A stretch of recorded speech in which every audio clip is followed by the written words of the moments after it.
निर्जला एकादशी को शास्त्रों में मोक्ष प्रदान करने वाली बताया गया है। इस साल निर्जला एकादशी का व्रत 18 जून को रखा जाएगा। साल भर में 24 एकादशी आती हैं। उनमें सबसे महत्वपूर्ण निर्जला एकादशी को माना जाता है। इसे भीमसेन एकादशी के नाम से भी जाना जाता है। इस दौरान गंगा घाटों में लोग स्नान करते हैं और दान पुण्य करते हैं। इस दिन जल दान का भी बहुत महत्व माना जाता है।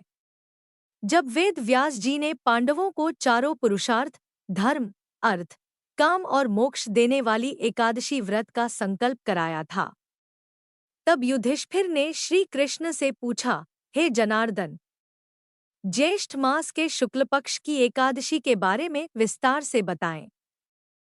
भगवान श्री कृष्ण ने कहा, हे राजन, इसके बारे में परम धर्मात्मा व्यास जी बताएंगे।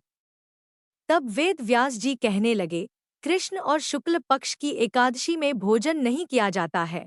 अगले दिन द्वादशी को स्नान करके पवित्र होकर फूलों से भगवान केशव की पूजा करें। फिर पहले ब्राह्मणों को भोजन देकर अंत में खुद भोजन करें। इस पर भीमसेन बोले, पितामह, मैं आपके सामने सच कहता हूँ, मुझसे एक बार भोजन करके भी व्रत नहीं किया जा सकता, तो फिर उपवास करके मैं कैसे रह सकता हूँ? मैं पूरे साल भर में केवल एक ही उपवास कर सकता हूँ।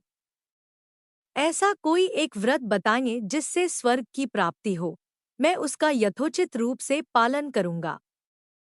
व्यासजी ने कहा, भीम, ज्येष्ठ मास में सूर्य वृष राशि पर हो या मिथुन राशि पर शुक्ल पक्ष में जो एकादशी हो, उसका यत्न पूर्वक निर्जल व्रत करो।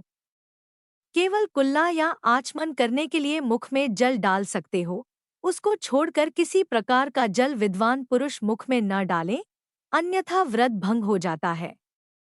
इस एकादशी को सूर्योदय से लेकर दूसरे दिन के सूर्योदय तक मनुष्य जल का त्याग करे तो यह व्रत पूर्ण होता है।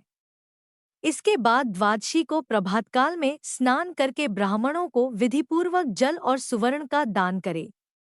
इस प्रकार सब कार्य पूरा करके जितेंद्रिय पुरुष ब्राह्मणों को भोजन करवाकर स्वयं भोजन ग्रहण करें।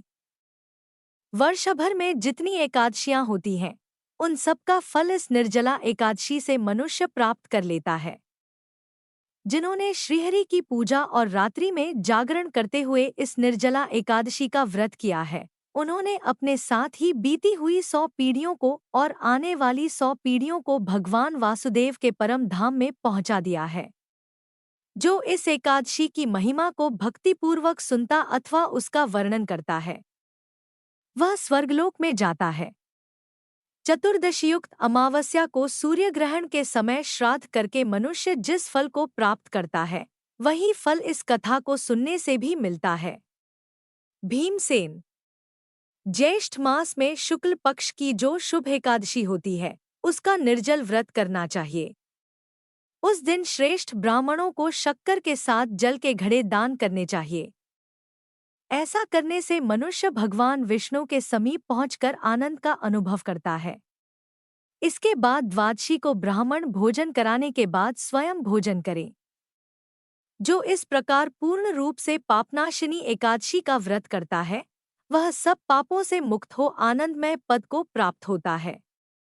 यह सुनकर भीमसेन ने भी इस शुभ एकादशी का व्रत आरंभ कर दिया। अगर आपको ये वीडियो अच्छा लगे तो इसे लाइक, शेयर और चैनल को सब्सक्राइब कर लीजिए। इससे हमें आपके लिए और अच्छे वीडियो बनाने की प्रेरणा मिलती है। धन्यवाद।